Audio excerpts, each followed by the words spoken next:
Olá, meu nome é Felipe Lopes e sejam bem-vindos ao nosso segundo Diário de Guerra. Dessa vez para falar da segunda aparição em que temos o Justiceiro nas HQs da Marvel. Mas antes de a gente começar a falar dessa segunda aparição que acontece em The Amazing Spider-Man número 135, nós iremos falar de um cameo, uma participação especial do Justiceiro que acontece uma revista antes, em The Amazing Spider-Man número 134. Eu resolvi juntar essas duas revistas em um único vídeo justamente porque as duas são um arco, entre aspas, que elas narram ali a história do Tarântula, e outra que essa primeira aparição ela não é considerada uma participação do Justiceiro, e sim uma participação especial, porque ela se dá unicamente em um quadro, em alguns quadros na verdade, na última página do número 134 da revista do Homem-Aranha. É só nesse momento que ele aparece. Mas vamos lá, dando o contexto. Na revista número 134, temos o Peter Parker ali, depois de uma longa série de lutas contra diversos vilões, indo fazer um passeio de barco com seus amigos ali no rio de Manhattan, não faço ideia de qual. Ele até comenta nesse princípio da HQ que ele chega a estar sem cartuchos de teia porque simplesmente ele lutou pra caramba, usou cartucho pra caramba. Ele tá cansado, ele não tá muito legal ali, ele tá no seu limite. Mas ele não ia deixar de participar desse passeio justamente porque ele tem certa vontade de ficar perto da Mary Jane, né? Então, chegando no barco, eles entram, tá tudo ok, ele nem se atrasou, tudo bonito. Só que o barco acaba sendo sequestrado pelo Tarântula e seu time.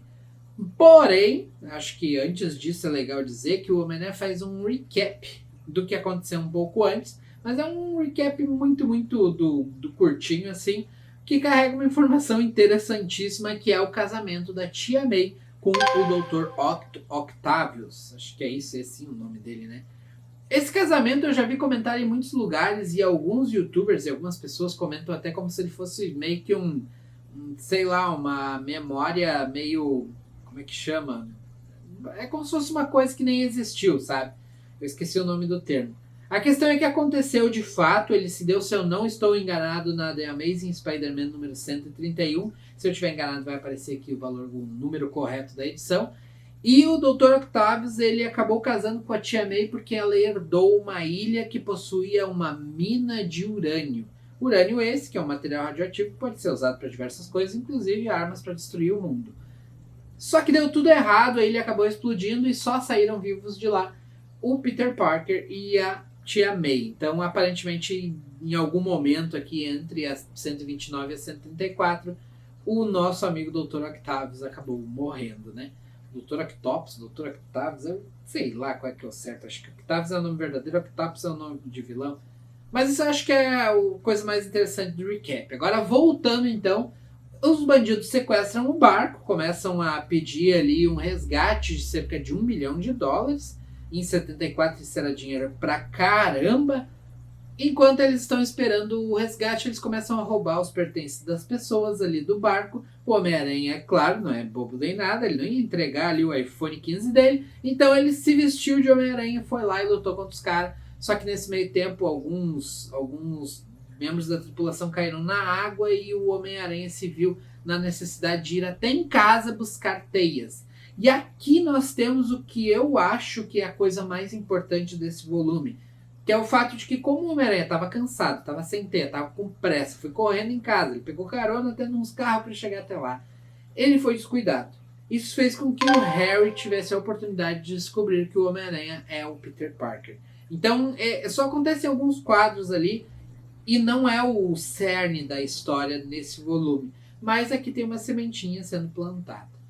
Depois disso, nós voltamos para o barco com o nosso amigão da vizinhança, onde ele enfrenta ali os vilões e ele acaba sendo envenenado por uma faquinha que o Tarântula carrega no pé dele, na sola do pé. Ele tem uma faquinha, ele deu um chute, acertou o Homem-Aranha, envenenou ele. O veneno acaba não fazendo tanto efeito no Homem-Aranha quanto faria em outras pessoas, porque ele tem um super metabolismo, porque ele é um super-herói, mas foi o suficiente para ele ficar caído no chão. E nesse momento temos a chegada do Justiceiro. Por que o Justiceiro chegou aqui? Para quem olhar para o uniforme do Tarântula vai perceber que ele é muito parecido com o uniforme do Homem-Aranha.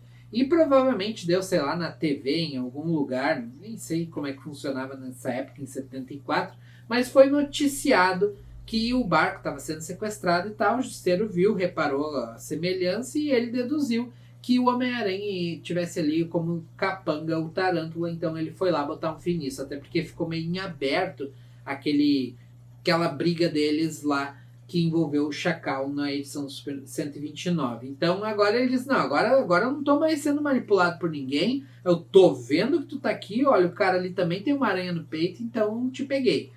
Mas não é bem assim, e aqui encerra a 134, a gente parte então para o que é de fato a HQ, que é tema desse vídeo. The Amazing Spider-Man número 135 possui 19 páginas e foi publicada em agosto de 1974. Ela tem roteiro do Gary Conway, tem desenho do Ross Andru, arte final do Frank Giacoia.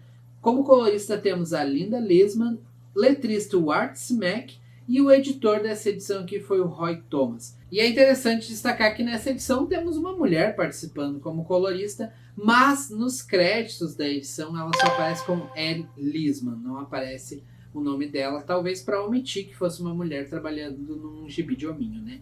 Mas é legal mesmo assim, né? Não tem como deixar para lá essa curiosidade. Outra coisa que é importante destacar é que essas 19 páginas que eu mencionei são páginas de conteúdo de fato. A edição saiu na forma física com cerca de 32 páginas, porque ela continha ali também a contracapa, né? A última capa ali, contando mais 2 páginas para esse valor, e várias propagandas ao longo da edição. A edição que eu li é a digital, que só tem o conteúdo puro desse volume, né? Permitindo que a gente possa dizer que ele só tinha 19 páginas e não as 32 que a edição física tinha, que acabava sendo várias coisas ali que de fato não acrescentavam em muito. Aqui a gente já começa exatamente no local onde paramos na última edição, com o Justiceiro rendendo o Homem-Aranha no chão, que na verdade ele não rendeu, né? O Homem-Aranha já estava no chão devido ao veneno, só que o veneno passou bem rápido, foi o suficiente para o Justiceiro fazer um pequeno discurso e também foi o suficiente para o Tarântula pegar essas coisinhas e rapar fora do barco. Quando o Tarântula estava fugindo, ele deixou bem claro que ele estava roubando e tal, mas ele conseguiu levar os pertences das pessoas, não a recompensa, né, o resgate de 1 milhão que ele queria, mas já era alguma coisa. E aí o Justiceiro se dá conta que cometeu um erro e que ele acabou permitindo a fuga do Tarântula e também rendeu a pessoa errada, né? Ele poderia ter atacado o Tarântula e posto um fim naquela bagunça. Ele vai embora do barco nadando mesmo, dá um pontinho ali na água e ele dá um grito para o Homem-Aranha, avisando que o Homem-Aranha tem que encontrar ele no Fort Trial depois à noite, né? Para eles conversarem, né? Acontece que nesse meio tempo temos o Flash percebendo que o Peter sumiu. E ao mesmo tempo o Peter está saindo do barco para poder voltar, né? O Homem-Aranha está saindo do barco para poder voltar o Peter. Então o Flash faz um pequeno recap de tudo que aconteceu, permitindo que, se caso tu queira ler essa edição, tu consegue ler ela sem a necessidade de ler a edição anterior, porque ela tem um recap ali bem interessante sobre tudo que aconteceu no anterior, bem resumido também, e até dá a entender que o Flash está começando a desconfiar que o Peter é o Homem-Aranha, visto que o Peter sumiu, o Homem-Aranha apareceu, o Homem-Aranha sumiu, o Peter apareceu. Depois corta, fica aquela coisa de que, né, aquela meio em aberto, essa busca, essa percepção do Flash sobre o Homem-Aranha fica meio em aberto, e a gente corta para a noite, onde o Homem-Aranha encontra o Justiceiro. Lá o Justiceiro mostra um rolo de filme, daqueles de cinema, sabe? Com a história, com a origem do Tarântula. E a gente conhece Tarântula como um membro das forças de algum país na América do Sul. Forças essas que estavam lutando contra uma ditadura. Só que acontece que o Tarântula não era nada normal, ele já era meio psicopata nessa época, e ele acabava matando ali muitos soldados sem necessidade, acabava usando de força excessiva, fazendo com que esse grupo ali que estava lutando contra o governo expulsasse ele. Após a expulsão, ele acabou se aliando ao próprio governo, visto que ele simplesmente queria guerra, não importava a causa, e no governo ele fez a mesma coisa, matando seus ex-parceiros ali de exército, matando diversos soldados que antes lutaram lado a lado com ele. Mas aquela raiva que ele tinha, aquela loucura de querer matar todo mundo, acabou fazendo com que ele fosse expulso também do exército em dado momento em que ele estava em um interrogatório e o amigo dele, o colega de equipe dele ali, que não era bem amigo, né, que estava interrogando um soldado da rebelião ali, dos soldados que antes eram parceiros dele, ele tentou impedir o Tarântula de matar esse refém ali, e o Tarântula acabou matando o próprio parceiro do exército e foi expulso também do exército do governo. Ficou meio confusa a forma que eu falei, mas acho que vocês entenderam. Então o Tarântula fugiu para os Estados Unidos com a intenção de formar ali uma pequena milícia para simplesmente conseguir mais dinheiro e ter um motivo para começar uma guerra contra seja lá quem for. Aparentemente, essa incursão dele no barco é uma das primeiras, mas não é a primeira aparição dele. Eu não faço ideia de qual é a primeira aparição dele, não pesquisei. Então o Homem-Aranha e o Justiceiro se preparam para poder ir fazer uma investida, e entre as coisas que o Justiceiro pesquisou, ele também descobriu onde ficava o covil do Tarântula. Então ambos vão até lá. Chegando lá, o Homem-Aranha rende os guardas no lado de fora, o Justiceiro avança até o lado de dentro e rende 2 dos capangas do Tarântula, mas o Tarântula consegue fugir. Então o Homem-Aranha vai atrás do Tarântula, vai no meio de Central Park até que captura o Tarântula. E tem ali uma frase que poderia ter se tornado icônica, mas acho que ela ficou esquecida no tempo, onde o Tarântula fala, você nem sabe quem eu sou, não sei o quê. E aí o Homem-Aranha diz, sei sim, tu é um traidor, tu traiu os teus parceiros esses que são heróis, cujos sapatos tu não é nem digno de polir. Então, é mais ou menos assim a frase, né? É mais bonita, talvez. O Justiceiro escuta essa frase do Homem-Aranha, não sei como, porque o Justiceiro estava lá no covil e o Homem-Aranha tá lá no meio de Central Park, e o Justiceiro escuta essa frase e ele acaba percebendo que o Homem-Aranha, talvez até por conta do Justiceiro ser a favor dessa causa que o Tarântula lutava antigamente, ele acaba meio que aceitando que o Homem-Aranha de fato é um herói. Ele chega a falar que ele é um herói muito idealista. O Homem-Aranha diz sim, sou idealista enquanto não surgir algo melhor. E você? O Justiceiro diz, eu já fui idealista, mas coisas aconteceram. Só que eu não quero falar disso agora. Talvez em outro momento. Meio que começa aqui a surgir uma certa amizade entre os dois. Um certo respeito a ponto de que aparentemente o Justiceiro quer falar um pouco mais sobre seu passado para o Homem-Aranha, mas não chega a falar. A HQ se encerra então com o Harry se preparando para o que provavelmente deve ser uma saga dele como o Duende Verde ali. Ele entra numa porta e tal, e aparentemente ele vai atacar o Peter, porque agora ele sabe que o Peter Parker matou o pai dele. Que não é verdade, mas estava no jornal, né? Então todo mundo acreditava. Então tá, aqui se encerra a HQ, é uma HQ curtinha, 19 páginas. Ela acaba sendo, assim, em termos narrativos, mais curtas do que a anterior que a gente falou. Lá temos 2 embates do Justiceiro e o Homem-Aranha. Aqui não chegamos a ter de fato um embate. Em nenhum momento eles se aliam logo na primeira cena ali. Além disso, o Justiceiro em nenhum momento mata declaradamente alguém, apesar de que está bem claro que de fato esses são os métodos dele. Ele mata os bandidos. Mas nessa HQ em nenhum momento ele mata, chegando ao ponto que os capangas ali do Tarântula que ele pega, ele leva até o Homem-Aranha para o que parece ser o Homem-Aranha amarrar eles e deixar para a polícia, que é o que o Homem-Aranha sempre faz, né? Então, ainda não temos um Justiceiro assassino em nenhum momento, assim como ainda não temos um Justiceiro que se chama Frank Castle. Ele não declara seu nome em nenhuma parte, o que é interessante, porque ele mesmo se auto-intitula o Justiceiro Punisher, coisa que nas HQs mais atuais não acontece. Nas HQs mais atuais, as pessoas chamam ele de Punisher, de Justiceiro, mas ele mesmo se auto-intitula como Frank Castle e ponto final. Outra coisa interessante de perceber é que o Homem-Aranha não parece se importar com o método que o Justiceiro atua, talvez porque enquanto estão juntos o Justiceiro atua de forma mais branda, ou talvez simplesmente porque essa preocupação em fazer com que o Homem-Aranha se oponha ao Justiceiro por causa do método dele só veio depois, não sei dizer. Essas são as curiosidades que eu consegui perceber. Claro que deve ter muito mais curiosidade em torno da HQ em si, sendo o preço dela ou alguma coisa assim. Eu encontrei inclusive um aplicativo que mostrava preços das HQs e a número 129 chega a custar tipo 300, 400 dólares. Essa aqui não, essa aqui fica na casa ali de 30 a 50 dólares por esse aplicativo, né? Não sei se é um valor confiável.